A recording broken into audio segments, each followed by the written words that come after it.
One of the qualities that Swami Vivekananda emphasized is fearlessness.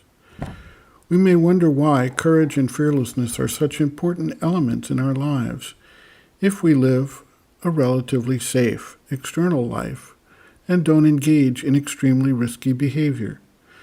We may also wonder why they are important elements for the spiritual seeker. First, with respect to the external life, there's really no truly safe existence. If we constantly spend our time and energy worrying about whether we will be able to earn a living, whether the food we eat is healthy, whether we are taking care of our bodies correctly, if we can approach other people and socialize with them without being rejected or even made the butt of humor, we will quickly find that we live in a state of what the existentialists call nausea. This is a state where we are constantly afraid, anxious, and unprepared to deal with the situations that arise in our lives. This does not have to go to the level of life and death experiences, such as soldiers face in warfare, or dealing with a pandemic in our town, or even dealing with local bullies who haunt our schools and neighborhoods, threatening violence if we do not do what they demand of us. Yet it might rise to that level of existential fear, particularly if we have not taught ourselves how to face these uncertain or even dangerous situations. Fear tends to call upon us those things which we fear, as we set up a vibratory pattern that attracts the object of our fears.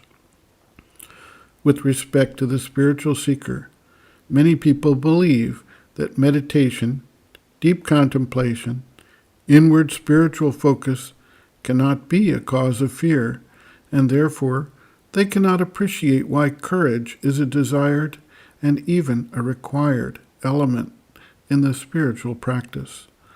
They imagine spirituality to be filled with peace, joy, and well-being, and of course, there are such times that come to spiritual seekers during the development of the sadhana. But spirituality also requires us to confront old habits, face down tendencies that have driven us in the past, and may bring about tension between the spiritual seeker and those people with whom he has built his past external life. But it can go even further. As new energies pour into the seeker, as chakras open, as new insights arise, there can arise serious imbalances that can lead to mental imbalance, emotional disturbance, vital disruptions, and physical breakdowns, which can lead to illness or death.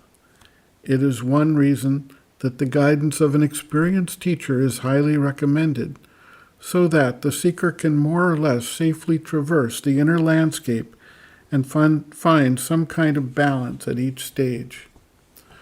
One of the elements of achieving fearlessness or courage is the element of faith in the divine power and grace that is actually carrying out the transformations.